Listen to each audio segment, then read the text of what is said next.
السلام علیکم ورحمت الله وبرکاتو. الحمدلله موږ د رمضان میاشتې ته نږدې یو او انشاءالله موږ دا میاشت به موږ په نصیب باندې ګرځي انشاءالله.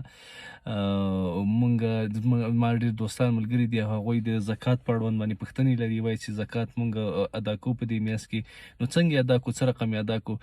اول خو دا دی چې زکات یو د اساسي رکنونه د اسلام څخه دی، دا ضروري امر دی د الله پاک چې دا باید ادا سي، او بیرته بدیل هم الله پاک درته ښودلی دی چې د هغه نعم البدل درته ډېر زیات درکوي، په هغه څو چنده درکوي چې ته زکات ادا کړې.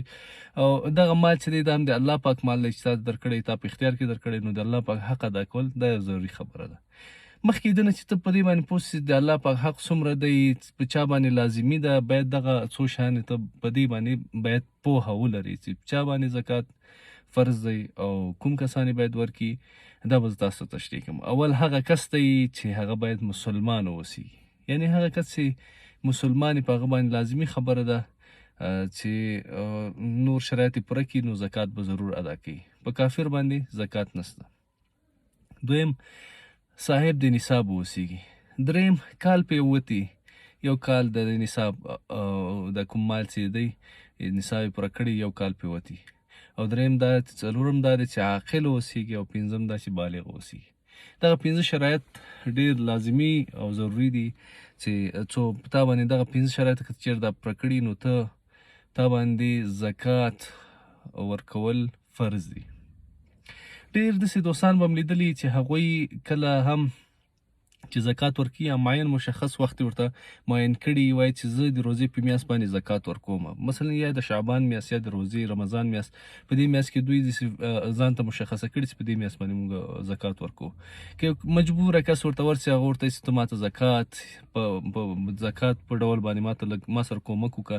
ډېر مجبوره انسان یې، او دا ورته وایي چې ته په دغه پلانکۍ میاشت کې راسې، ما وخت پوره کېږي، کال م پوره کېږي، زه به تاته په دې وخت کې زکات درکړمه. د شخص باید داسې وویل چې ته چېرته د یو مجبور انسان، د یو مجبوره فقیر بیچاره انسان لاسنیوی وکړي او د زکات په ډول باندې پیسې مخکې له وخت نه ورکړي، نو تا ثواب د هغه وخت نه به بیخي زیات وي لکه که ته رمضان په میاشت کې ورکړې. چون د یو مجبور سره کومک کول د ده اجر ډېر زیات دی. بله مسله پکې عمده مسله دا ده چې موږ ښځینه چې هغوی د خویندې میندې چې هغوی طلا استعمالوي، دوی باید پوه اوسېږي چې هغه طلا چې دوی استعمالوي په دې باندې هم زکات شته، لیکن څومره اندازه باندې دا معینه مشخص شي. باید د نصاب لپاره چې دی که یو انسان چې نصاب یې پوره سي، هغه مقدار څومره دی دا باید زه تاسو ته ووایم. اول خو په څلور شیانو باندې زکات ورکول ضروري لازمي خبره. سپین زر 612 ګرامه، یو څه زیات 10 ملي ګرامه ورسره تقریبا 612.2 ملي ګرامه. دویم 8.5 ګرامه یا 8 ګرامه د طلا.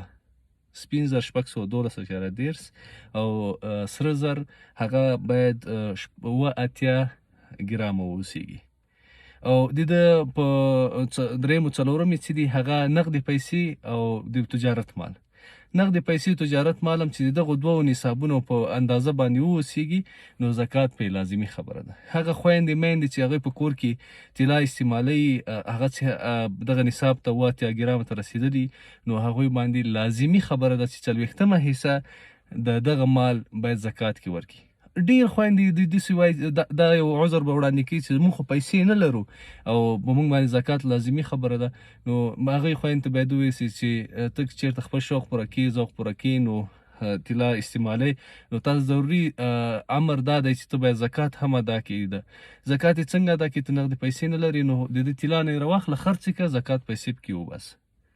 نو دا یو ضروري خبره ده، لازمي خبره ده چې زکات په شرایطو په مسایلو باندې یوه سړی باید ځان پوه کړي، په مقدار باندې په نصاب څومره باندې باید واوسیږي، څومره باندې لازمي ده، په دې باندې سړی ځان پوه کړي، بعد له هغه نه زکات ادا کړي په ښه طریقه باندې. نصاب هغه اندازه یې ما وویلې چې مثلا 40مه حصه 1,02,000 افغانۍ راځي. نو هغه ملګري دوستان چې هغوی وړتیا لري، استعداد لري او هغوی د مال څښتن دي، هغوی د رمضان میاشت کې بغیر د رمضان میاشت نه باید موږ همیشه رباني واوسېږو، نه رمضاني چې په رمضان میاشت کې ښه عبادت کوو لیکن وروسته بیا موږ عبادت ته شا کړي. نو موږ باید رمضاني ونه اوسېږو، رباني انسانان باید واوسېږو. رب همیشه د هغه عبادت وکړو او هغه حاضر او ناظر ووینو او هغه ملګري دوستان چې هغوی مالي استعداد لري او هغوی توان د دې لري، نو هغوی د کوشش وکړي رمضان میاشت کې خپل همسایګان، دوستان، خپلوان دوی سره د مالی کومک وکړي او هغوی ته د سپورټ ورکړي څو هغوی هم دا رمضان میاشت په ډیره خوشحالي او په ښه انداز سره سرته ورسوي. د دې باندې موږ او تاسو ښه عقیده لرو او ښه پوهه لرو چې په صدقې ورکولو سره مال نه کمیږي، په زکات ورکولو سره مال نه کمیږي، چون الله پاک یې وعده کړې ده د بدل څو چنده تاسو ته درکول کیږي. نو تاسو په دې کې بېغوري مه کوئ، تکړه سئ او دغه عبادت کې سهم واخلئ، برخه واخلئ څو تاسو هغه دنیا کې تاسو ته د دغه بدل ډیر زیات درکول سي. جزاک الله خیرا.